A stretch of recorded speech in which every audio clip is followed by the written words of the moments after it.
My mother had a big, beautiful garden. The walkway leading down to it was lined with fruit trees of every kind: apple, pear, apricot, plum, cherry, peach, and nectarine. The garden itself was a masterpiece.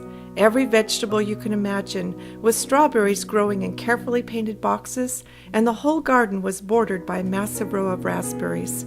Sprinkled throughout were splashes of golden marigolds, pale pink peonies, and purple cosmos. My children were small when my mother had this garden, and they loved to play in it. They chased butterflies and danced on the little bridge that crossed the creek on the back side of the property. Many evenings I stood at the top of the hill and watched the sunset behind them, taking in the lilac and honeysuckle-scented breezes while they gathered baskets full of big, juicy blackberries, raspberries, and strawberries. It was as close to a piece of heaven on earth as I can think of. As my mother got older, she needed to move to a smaller place, and it was my good fortune to inherit this magnificent garden. I excitedly looked forward to carrying on the tradition. Maybe I should mention, though, my mother had grown up on a farm in Idaho. I was a California city girl. We had a swimming pool in our backyard, not a garden. Why I thought I could step into that garden and instinctively know how to take care of it makes no sense to me today. At the time, I couldn't see any problems.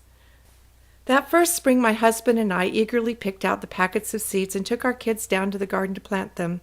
We felt so proud of ourselves as we stepped back and dreamed of the great harvest ahead. Seemingly overnight, we found ourselves facing the biggest crop of weeds you've ever seen. We couldn't even tell the weeds from the plants. Nothing had prepared us for the amount of time and work it was going to take to get on top of them, and we never did.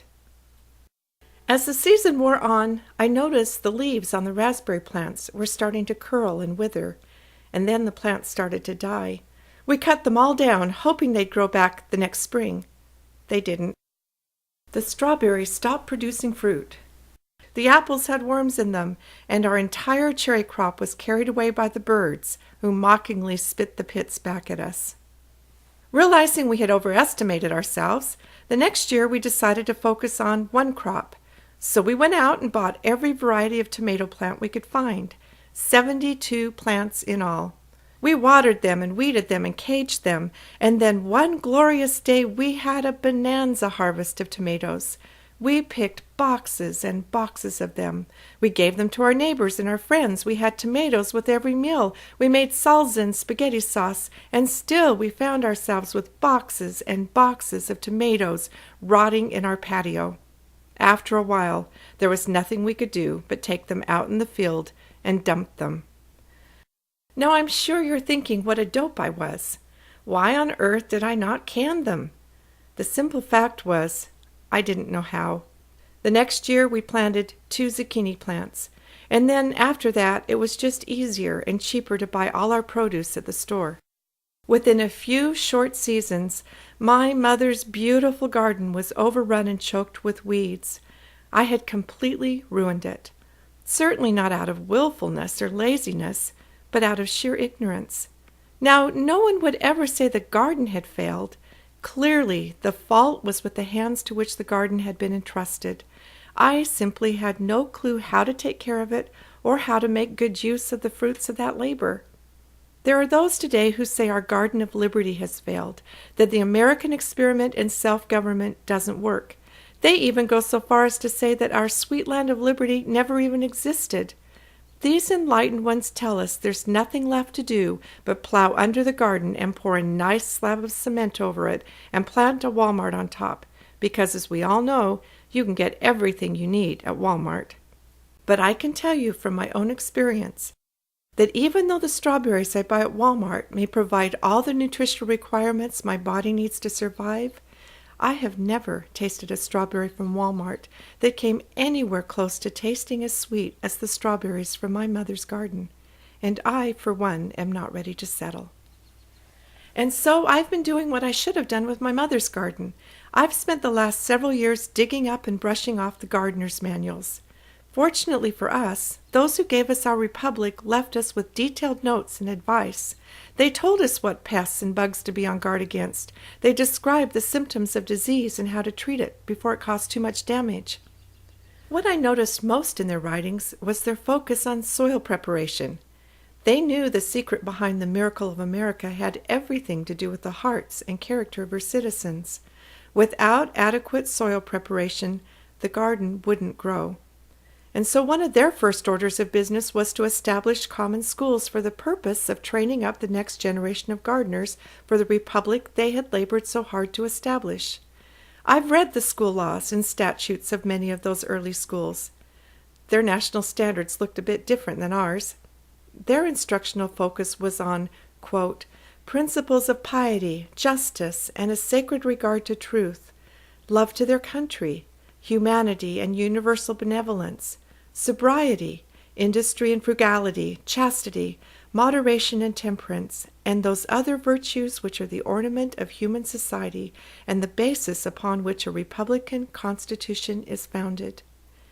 Their stated outcome was, quote, to lead their pupils into a clear understanding of the tendency of the above-mentioned virtues to preserve and perfect a republican constitution and secure the blessings of liberty as well as to promote their future happiness. When was the last time you heard anyone bring up any of these concerns when we talk about problems with education today? Somewhere along the way, it seems our schools stopped teaching our children to tend and grow their own gardens of happiness and instead started producing skilled laborers to work in someone else's garden. Another common thread of instruction that ran through all their writings was the necessity of an open Bible, because the Bible was the rock upon which everything was built. They warned that you may as well plant a seed in air and expect it to grow as ignore the Bible and expect America to thrive. A people who knew that their inalienable rights were endowed by their Creator would never allow an intruder to step in and take those rights away. The Bible was the one book with the power to unite a people because no one group could claim ownership of it. Its universal message of the fatherhood of God and the brotherhood of man touched hearts across nationalities and across denominations. The Bible was the key to self-government. They gravely warned us that if it was ignored or rejected, our expiring anguish will surpass that of any nation that ever lived. A recent survey indicates that the average American owns 3 copies of the Bible, but doesn't read any of them. Are we starting to feel a bit of that expiring anguish? I'm afraid we've really mucked things up. Our beautiful Garden of Liberty is overrun and choked with weeds of debt, corruption, and greed. We've got worms in our apples and boxes of tomatoes rotting in the patio. But I'll tell you why I still have hope. I have hope because I believe in a liberty-loving God who has the power to make things right. He knows better than to hand over the rare and prized gift of liberty to a people who don't know how to take care of it, or how to make good use of the inevitable bounteous harvest of prosperity that always accompanies true liberty. To place liberty in the hands of such a people is as much a waste as my mother turning her garden over to me. But just as soon as he finds a people who are prepared, who have diligently studied the gardener's manuals, and who show by their actions they value the gift so much they would pledge their lives, their fortunes, and their sacred honor to possess it, to that people he promises that he will stand guard over them as they labor. For them, he will turn the soil over if needs be and prepare it for new planting, just as he did with our founding fathers. I moved away from my mother's garden a long time ago. I feel so badly that I ruined it. I have the same pangs of regret when I read the stories of the sacrifices and struggles of our patriot mothers and fathers and think of what we've done to the beautiful republic they left us. While there's nothing I can do to reclaim my mother's garden, there's a lot I can do as a laborer for freedom. Yes, elections and policies are important, but it turns out most of the real work of the republic is done at home and involves character and heart. I now understand that lessons in liberty do not come instinctively to us or our children. We have to be willing to make time to learn and teach them. And anyone who believes we can move the cause of freedom forward without the hand of divine providence should try gardening without sunshine. America's Garden of Liberty is not dead, but it has been sorely neglected.